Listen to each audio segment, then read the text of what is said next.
So, welcome back. We are continuing our journey through public speaking with a very anticipated topic around questions and how we can handle questions in a more comfortable and more confident manner. I have here with me Marco Pesch, who is the founder of Happy Good Talk, a not so standard training agency, I would say, because they call themselves comfort zone enlargers.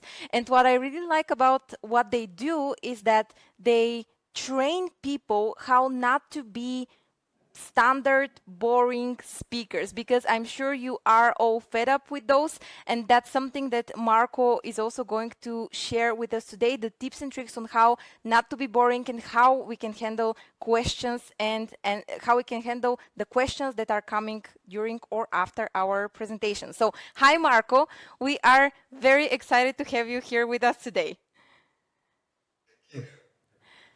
So I hope everyone is ready. I will be monitoring Marco's chat and also Q&A section, so feel free to post the comments and the questions there. Marco is going to be leading you through the whole session. I will be helping him, so we are so much looking forward to seeing what he has prepared for us. Well, thank you very much, Eva, for this amazing introduction.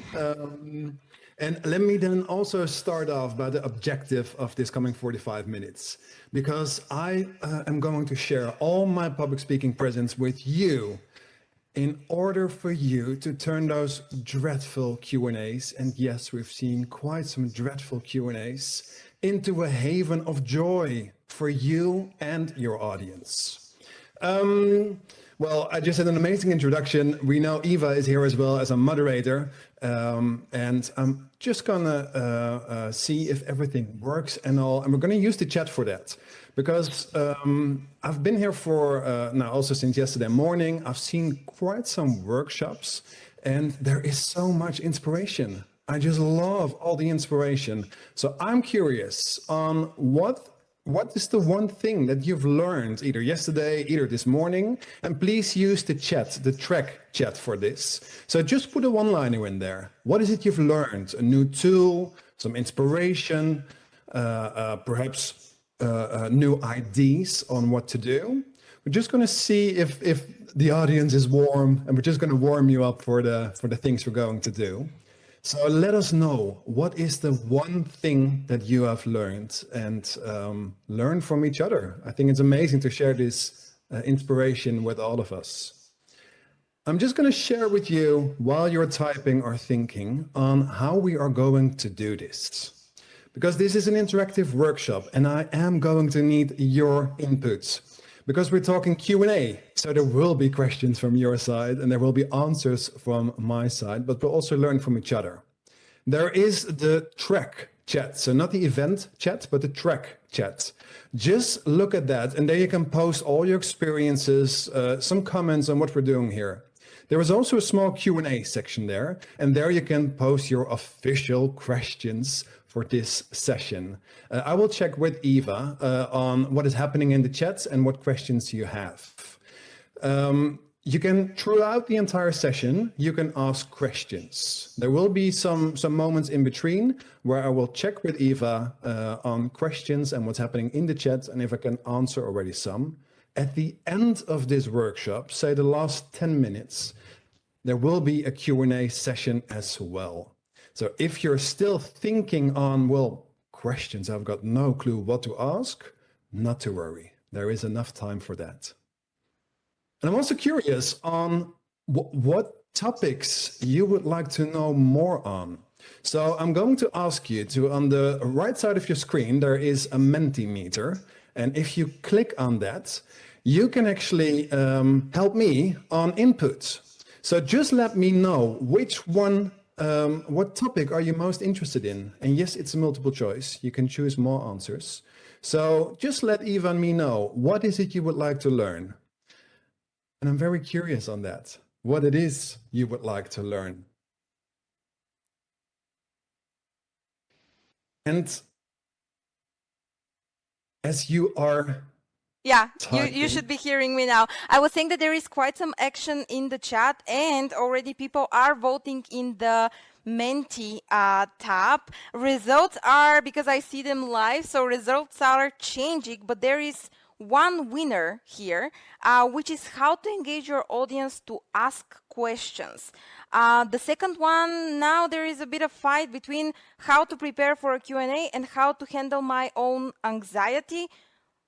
But yeah, how to prepare for a Q&A is the second most interesting topic, and the third one is how to handle my anxiety regarding Q&As. Perfect. Perfect. Thank you, Eva, for this. All of these topics will be covered, so not to worry. I will talk about all three of them. And I would like to start off with the very first one, and it has to do with those nerves. Because me as a keynote speaker and also a public speaking trainer, I know this is a big deal because you're opening up the dialogue with your audience, and anything can happen here.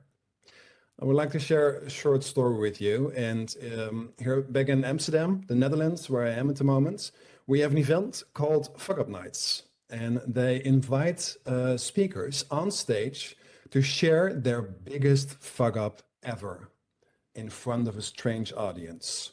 Well, I was young and I just started my public speaking career, and I thought, well, let's get some experience. I signed up and I got accepted. I was standing on this stage and was telling my story, and I can tell you back then it was still raw, this fuck up, and there was a lot of shame involved. And I was panicking. My hands got wet and my mustache got wet as well, sweat. My knees were wobbling. And in some kind of panic mode, I said, "Are there any questions?" And there were no questions. There were crickets. And I think then a slight public speaking trauma occurred because I walked off, and the only things I could think of were my story was boring. It was a bad one. I'm never ever gonna have a career in public speaking. Those thoughts in my mind were pretty harsh, pretty difficult to handle with. And I'm sure you can all relate to this when I share a story on this. And there is one thing I would like you to know, and it's a very important one I'm going to tell you now. So if you are a little bit distracted at this moment and are listening to this workshop while checking your LinkedIn, or if you're doing the dishes or feeding your child, I've got no clue, the next message I'm going to tell you is important, so please pay attention. It has to do with whatever you water grows. And it's that important, I will repeat it. Whatever you water grows. It is up to you to focus on either those negative thoughts or on those positive thoughts. It's up to you to focus on the hope or on fear. You decide on what you focus on. So back to my fuck up nights evening, where I walked off full of shame and those harsh thoughts on myself. I was heading to the bar to get a drink, and someone came up to me and hugged me. Well, I love some hugging, even spontaneous hugs. And this person said to me, "I was spellbound by your story. And I didn't dare to break the energy at the end of your presentation because I felt the shame and I felt this fuck up. And I just wanted to come up to you after this talk and tell you that it was amazing. And I want to ask you more on it." So what I've learned there is, and this was a big public speaking lesson for me, whatever you water grows. I can focus on those negative thoughts, well, that was a bad presentation, or I can think, perhaps my audience needs some time to formulate questions. Perhaps my audience needs some time to process what I've just told them. And this is a very important one for you to know on how to work with that anxiety, to deal with those nerves. There is another one, how you can prepare for that too. And I've attended a workshop yesterday from Mr. Holt Schultz. It was an amazing 45 minutes. And he said this one-liner, that is what I would have put in the chat if I were you. And he said, excellence is never an accident.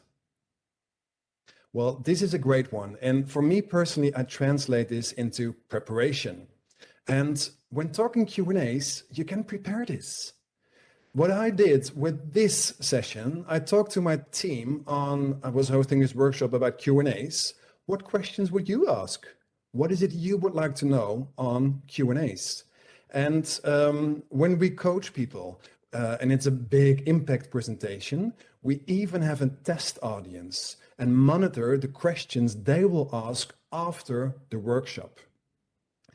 And to be a little bit honest, I love to prepare, but sometimes I personally forget to prepare the Q&A. I love to prepare the content of my keynote, but not that much the Q&A. And I would like to ask you listening to this to use the chat with a simple yes or no.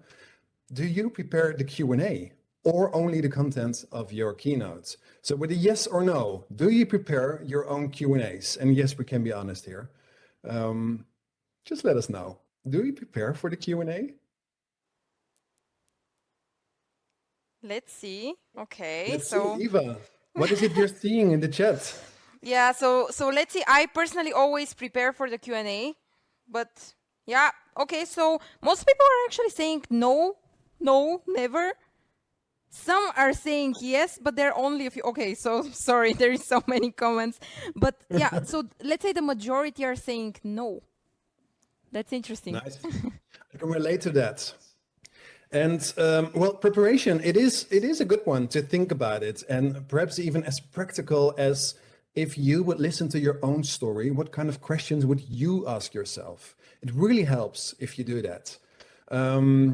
And there is one last thing I would like to say on how to deal with those nerves and anxiety, how to prepare yourself for Q&A. And there is a song by Leslie Gore, and I heard this morning there was some singing. I won't sing now, but I'm sure you know the melody in your head. It's called It's My Party and I Cry If I Want To. A Q&A, it's your party. And if you want to cry, just cry. Won't advise you that, but it is your party. You decide on what to do. There are a lot of speakers that do not do a Q&A because they simply don't like them. There are some speakers that make their entire presentation a Q&A. That's called an interview.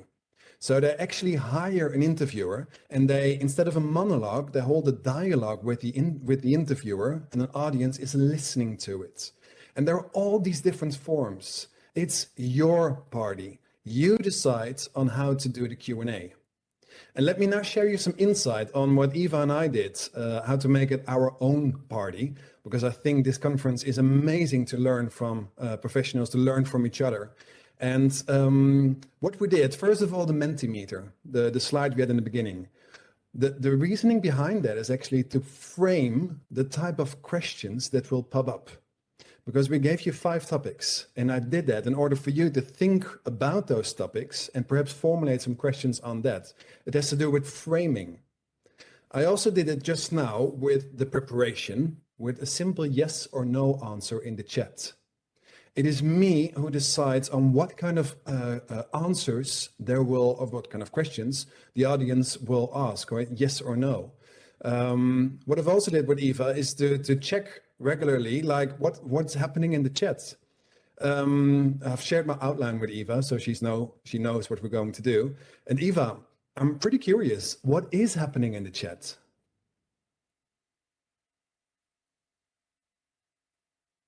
Okay, so right now we are not seeing any, I mean, we are seeing lots of action when you are asking the questions. People are literally like posting thousands of answers here. Right now, we are not seeing movement, but throughout the session up until now, we've seen quite some here in the chat. Perfect. Well, this is also whatever you water grows. It doesn't mean that there are no questions. It just means that the audience is really interested and active, but simply not with asking questions. So if you have any questions, just let us know. Type it in the chat or in the Q&A of the track, and we will come back to that later and answer some of your questions. I was yesterday also listening to David Beckett, the pitch coach, and David was with Boris as a moderator. And I think after the 5 minutes, the same happened, what just happened here now. David asked Boris, are there any questions in the chat? And Boris said, well, no. And what happened next was that Boris shared a question of his, and David didn't get distracted by it, and he simply answered the question and moved on. This is also a great example on whatever you water grows. And what Eva and I've just done is we will take questions at the end again. So feel free to ask. We will come back to it. I quickly also want to talk to you on how to prepare your audience. Because you can prepare yourself, your nerves, your preparation, what type of questions. But you can also prepare your audience on how to ask questions. And I would like to ask, are there any cat lovers in the room? Is there anybody who has a cat at home? Because if so, I'm sure you recognize the following image. A cat loves boundaries. So if you take duct tape and place a square on the ground, a cat will go and sit into it. A cat simply loves boundaries. And I'm going to tell you, we humans do too. We need boundaries. Your audience needs a clear set of rules and boundaries. That means you can tell them on how to ask questions, when to ask questions, where to ask questions. There are some speakers that start with the Q&A. It's their first sentence. Let's first ask the audience on what questions you have on this topic. It is a strategy, and what it does is it gives you insight on what the audience wants. There are also some speakers who do it in between, or just leave it open. Whenever there's a question, raise your hand, we'll throw you a microphone and you can ask the question. And some speakers do it at the end. That's the most standard version of it. Whatever you choose, it's your party, and you can decide on what to do. So just explain the process to people on how to ask questions. What we did in this session is that we said, well, you can use the track chat, you can use the Q&A, we've used the Mentimeter, and I will check regularly with Eva on what kind of questions came in. So I just want to ask you to reflect a little bit on this process, because for some people I've heard that it might be actually weird to ask your audience on to tell them on when and how and where to ask questions. So just reflect on it, what it did to you when in the beginning of this workshop, I told you, this is how we're going to do this. Is that helping? Does it give you boundaries like it does to the cat in the blue square? Or is it not helping at all for you? Just reflect on it, because it's a personal thing. I know it helps me as an audience member, but also as a speaker, because it gives me some kind of control. For other speakers, not at all. So just for yourself, reflect on it. What is it I want to do with my audience and with my Q&A? You can also educate your audience. I'm a big fan of education, especially on how to ask questions. As I live in the Netherlands, we have a certain kind of culture, and we call it being direct. I also saw some Dutch visitors. I'm sure they can relate to it. I love to be direct. And I'm also asking of you, if you're asking questions, please come straight to the point. It's really okay to come straight to the point and to ask some direct questions. What I just did here was to tell you on how to ask a question. You can also do this for your own event. You can tell people, you can educate them on, we're not going to talk about this topic, so no questions on this topic, but we are going to talk on this topic. It is up to you as a speaker or a moderator to share this with people. And there is this one thing about the preparation of the audience. And in the Netherlands, we have a TV show called College Tour. I'm not sure if it's an international one. It's where students interview a famous person on stage, guided by a moderator. And for example, the Dalai Lama came on stage, Whoopi Goldberg, some Dutch famous people. And what happens if you watch that TV show is that these students, they ask amazing questions. What we don't see on television, but what happens before, is that production actually gives feedback on the questions. So in order to attend the event, you need to send in a question, and production actually accepts or declines the question. This is what happens in interview, and I understood that earlier this morning with interview settings, you also spoke on how to deal with that in media and interviewing. So this is also a way in how to prepare your audience. Just check the kind of questions. And last thing I would like to share with you has to do with being thoughtful of your audience. Yesterday, and I think this was my biggest inspiration I had yesterday. It was by, let me just check, Steffi Hogan on inclusive presenting. It was an amazing message that she had. And she said, well, let's make it equally joyful for everybody in the room. So for the people in the back, let's make this presentation equally joyful for everybody in this room. And it had to do with inclusiveness. I know there are some people in this room, also in your audience, that really love to speak out loud in front of a group of strangers and simply ask their question.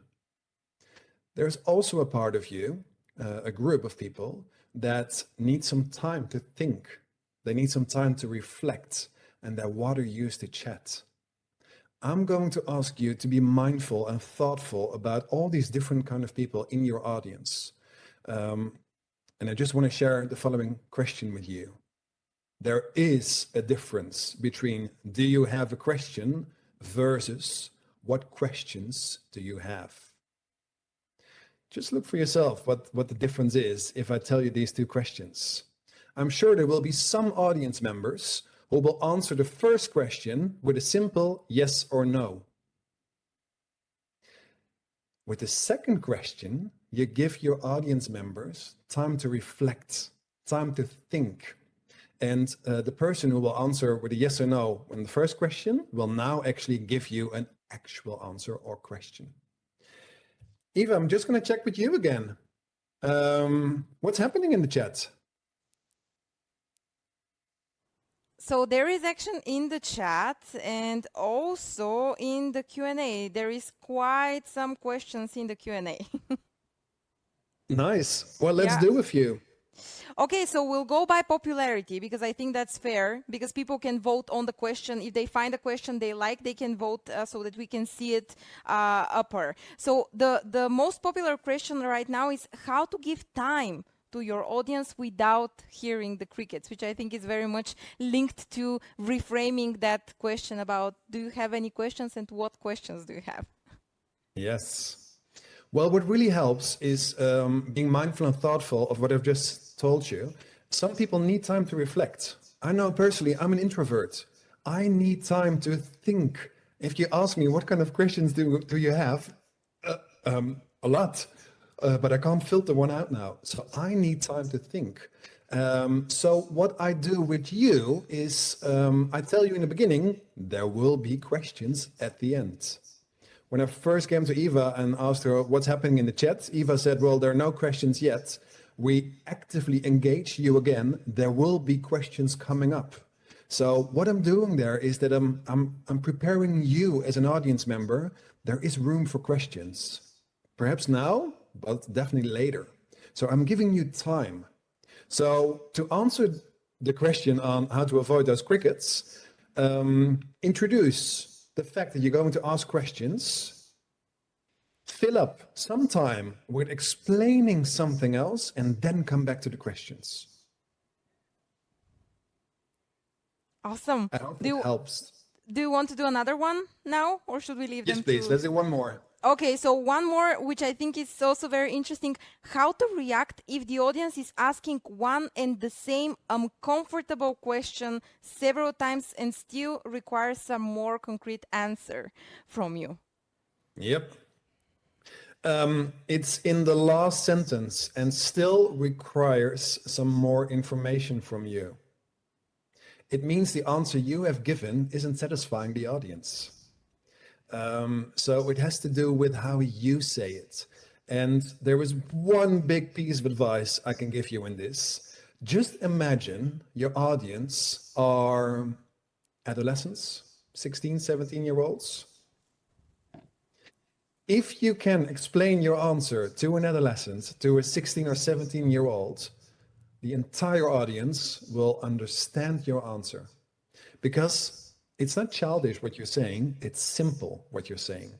Don't treat a 17-year-old like a kid, it's an adult. But still, you have to explain it simple. So if your audience keeps on coming back with the same question and you have to give the same answer again, perhaps you need to reframe your words and make it more simple. The advice I can give you is to think about a 17-year-old. If they would understand it, then it's a clear answer. It also has to do, and that's the second part, the second answer to your question, that there are different audience members. As we all know, people learn differently. Some people learn by doing, others learn by listening, others learn by seeing. It also means that in your wording, by your choosing of words, you need to explain it differently. I'm sharing now some tips with you, just straightforward tips. I've also just told you a story, me on that Fuck Up Night event. Some people, their mind just works differently. So think about different ways on how to answer that question. Okay, thank you, Awesome. Eva. We Thank will you. come So, back. yep, we'll be back on the questions. Yes, we'll be back on the questions. I'm going to share some more information with you now, and then we will go towards the last Q&A, and there will be longer time for that. Because there is one last thing I would like to talk to you about. You've asked on how to engage your audience, how to prepare for Q&As, how to work with that anxiety. But there's also such a thing as planning and process and more the practical stuff of it. Well, first of all, I would like to give you some advice on the follow-up. Because if I understood, if I read between the lines on what Eva just told me, there are quite some questions. And I'm not sure if you're going to be able to answer all of them before the ending of this workshop. That means there needs to be a clear follow-up on what to do. And in the Netherlands, there was a research, I think it was 3 years ago, pre-COVID, on conferences, live conferences, and people's biggest frustration. Number one, it said, a speaker that leaves immediately after the keynote. That was the biggest frustration of the audience members. When they asked why, it was because they wanted to interact, they wanted to ask questions, they wanted to connect, but the keynote speaker wasn't there. So I advise you to have a follow-up. And a follow-up can be in many ways. You can leave your email address. So me as a speaker, I could leave my email address. If you have any questions, mail me at, and I will answer them.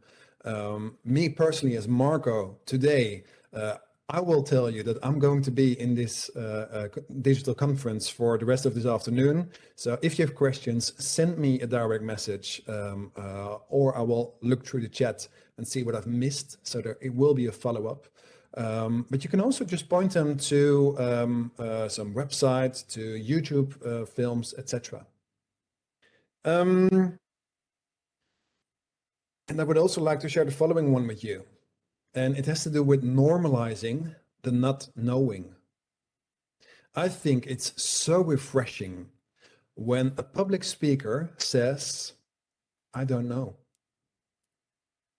I don't know, but I will get back to you on that. You, as a keynote speaker, as an expert even, you don't have to have all the answers at that very moment. You can always say, that's a good question. I do not have a proper answer to that one. I will get back to you though. And yes, it suits if you actually come back.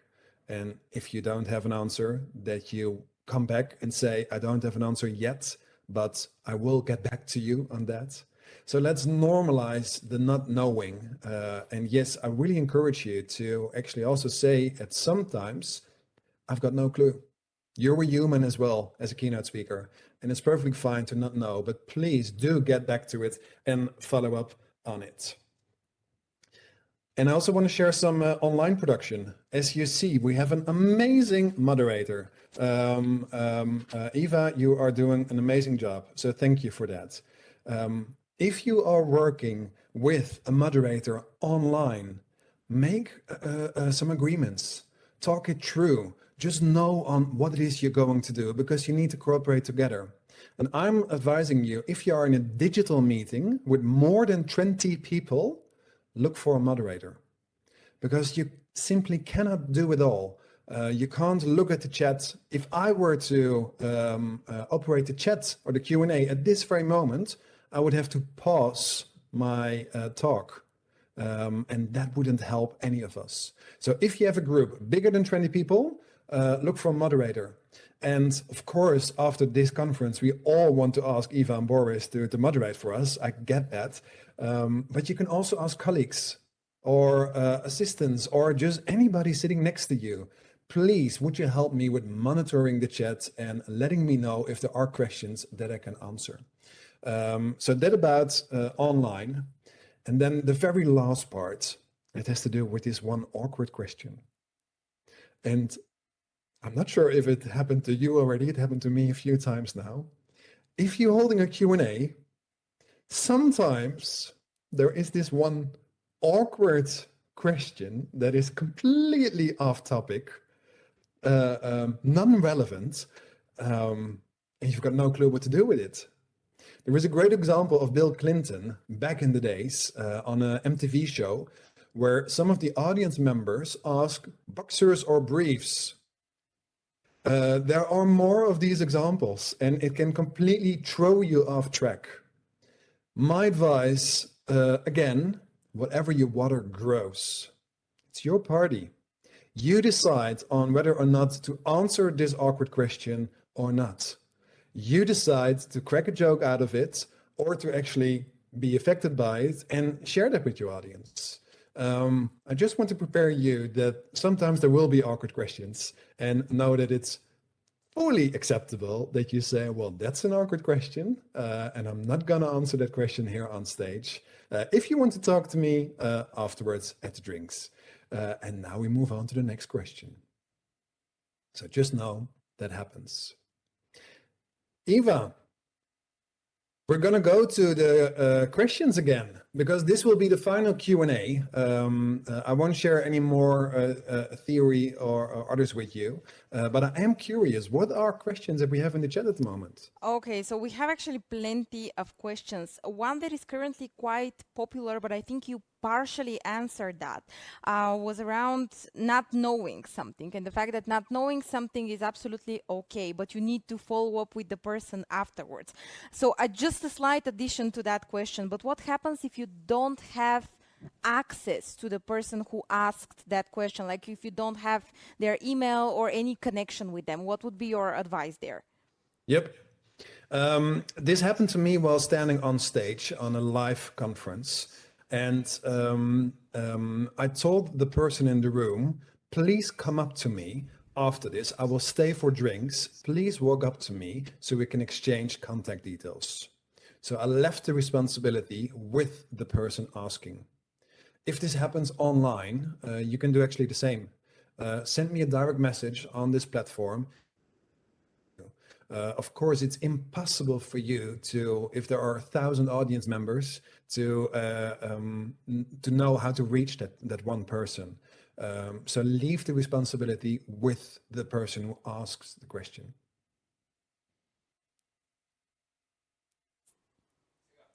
Super.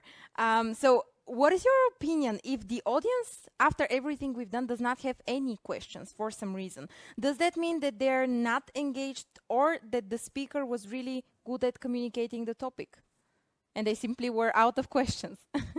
Whatever your water grows. If there were no questions at this very moment, there will be a thought in my mind. Uh-oh, that was a bad presentation. That happens for sure.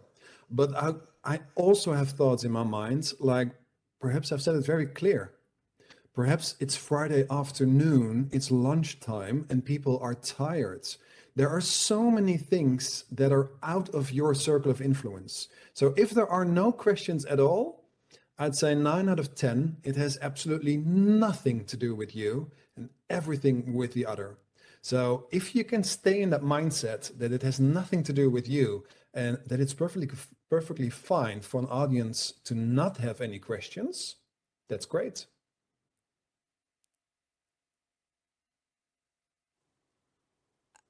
Okay, and another question now. How to actually get the questions you love to get? I think that's quite interesting. If there are any questions you would love to get, is there a way to actually lead the audience towards those questions? Yes, there is. It's a magical path. It's a golden formula, and it has to do with framing. It has to do with framing. I can ask, what kind of questions do you have? Versus, what kind of questions on nerves do you have? So if I ask that last question, I immediately frame you into your mind questions on nerves. Well, and then there will questions pop up. So if you would like questions on a certain topic, tell them what kind of questions on insert certain topic do you have at this very moment? It's that simple. Awesome. Then another one. What was in fact the most dreadful, or let's put it this way, challenging question that you've got? Have you gotten such? Maybe it's part of those awkward questions. The one I really hate that question, but I copied it and I do it too now, has to do with what question would you ask yourself at this very moment? I hate it when that pops up because that's the one I forget to prepare. But it's a great question to ask, especially if we're talking inspiration. If we're talking meeting creative, inspirational people, what kind of questions would you ask yourself? What would you advise yourself? For me, that is always a very tricky one, as I forget to prepare that one. But I love to do that with others. And with the dreadful Q&As, those are more the Q&As with crickets, no sound at all. And then the speaker will be like, for sure, are there no questions? You can ask me questions. An audience member think, I'm not going to say anything. And then the speaker walks off stage with, well, that's a pity. And we know as public speaking professionals, your audience remembers the last 60 seconds the most. So you decide on how to end your presentation.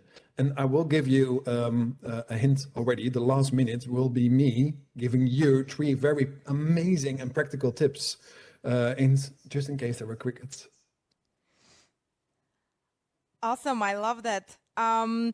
Another one, which I think is also very, very valid both for in-person and also online presentations.